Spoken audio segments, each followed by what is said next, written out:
నమో వెంకటేశాయ. తిరుమల తిరుపతి బాలాజీ ఆలయం గురించి తెలియని ఎన్నో ఆసక్తికర విషయాలు మరియు రహస్యాలు ఉన్నాయి. అయితే ఈరోజు మనం వాటిలో ఒక 10 విషయాల గురించి తెలుసుకుందాం. మొదటవది విగ్రహ స్థానం.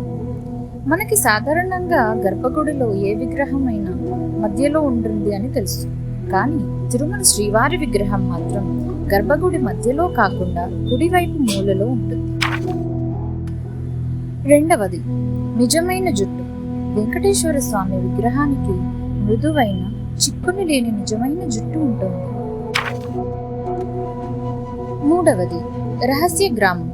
తిరుపతి నుండి 22 కిలోమీటర్ల దూరంలో ఉన్న ఓ రహస్య గ్రామం నుండి పూజల కోసం అవసరమైన పూలు, పాలు, వెన్న, మూలికలు, ఆకులు తీసుకువస్తారు.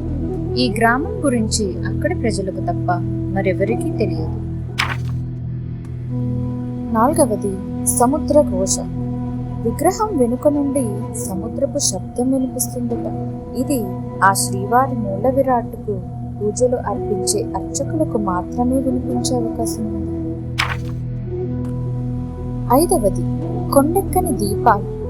గర్భగుడిలోని మట్టి దీపాలు ఎప్పుడూ కొండెక్కవట. ఇవి స్వామి ఎదుట నిరంతరం వెలుగుతూనే ఉంటాయట. ఆరవది నిజంగా దర్శనమిచ్చిన స్వామి. 19వ శతాబ్దంలో 12 మంది నేరగాళ్ల మృతదేహాలను ఆలయ గోడలపై వేలాడదీసినప్పుడు స్వామి నిజ రూపంలో దర్శనమిచ్చినట్లు చెబుతారు. ఏడవది పూలు వేర్పేడులో ప్రత్యక్షం. గర్భగుడిలో పూజించిన పూలు తిరుపతి నుండి 20 కిలోమీటర్ల దూరంలో ఉన్న వేర్పేడు అనే ప్రాంతంలో ప్రత్యక్షమవుతాయట. ఎనిమిదవది రసాయనాలకు చెక్కు చెదరని విగ్రహం. ముడి కర్పూరం లేదా పచ్చ కర్పూరంను ఏదైనా రాతికి పూస్తే ఆ రాతి అతి కొద్ది కాలంలోనే పగుళ్లకు గురై విచ్ఛిన్నమవుతుందనేది శాస్త్రీయంగా నిరూపితమైన నిజం.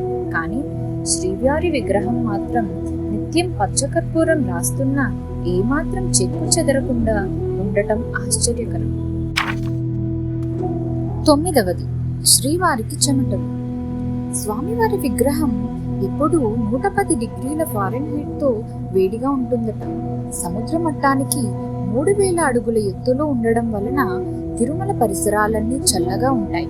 కానీ స్వామివారి విగ్రహం మాత్రం ఎప్పుడూ ఉష్ణం కారణంగా చెమటలు చిందిస్తూ ఉంటుందట. అర్చకులు వాటిని పట్టు వస్త్రాలతో తుడుస్తూ ఉంటారట. పవిత్ర స్నాన సమయంలో శ్రీవారి ఆభరణాలు తీసినప్పుడు అర్చకులు ఈ వేడిని అనుభూతి చెందుతారట.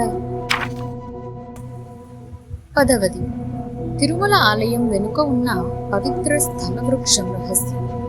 తిరుమల వెంకటేశ్వర స్వామి ఆలయం గర్భగృహం వెనుక భాగంలో ఒక ప్రత్యేకమైన వృక్షం ఉంది. దీన్ని స్థల వృక్షం అని పిలుస్తారు. ఈ వృక్షం అనేది చాలా పురాతనమైనది. కొన్ని విశ్వాసాల ప్రకారం ఇది సహస్రాబ్దాలు అనగా 1000 సంవత్సరాలు నాటి వృక్షంగా భావించబడుతుంది. ఈ వృక్షం ఎప్పటికీ ఎండిపోదు, ఎప్పటికీ ఆకులపై తడిగా ప్రాణవంతంగా ఉంటుంది. భక్తుల నమ్మకం ప్రకారం ఈ వృక్షం పరమశక్తిని కలిగి ఉంది. ఇది సాధారణ ప్రజలకు అందుబాటులో ఉండదు. కేవలం ఆలయ అర్చకులు మరియు విశిష్ట సేవాధికారులు మాత్రమే దాన్ని దర్శించగలరు.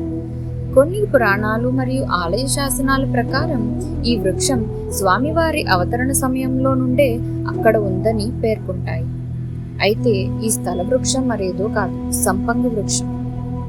ఇలాంటి మరిన్ని విషయాల గురించి తెలుసుకోవాలంటే మన ఛానల్ని లైక్ చేసి సబ్స్క్రైబ్ చేసుకోండి. మీకు దేని గురించి అయినా తెలుసుకోవాలి అని ఉంటే కామెంట్ చేయండి. ఓం నమో వెంకటేశాయ.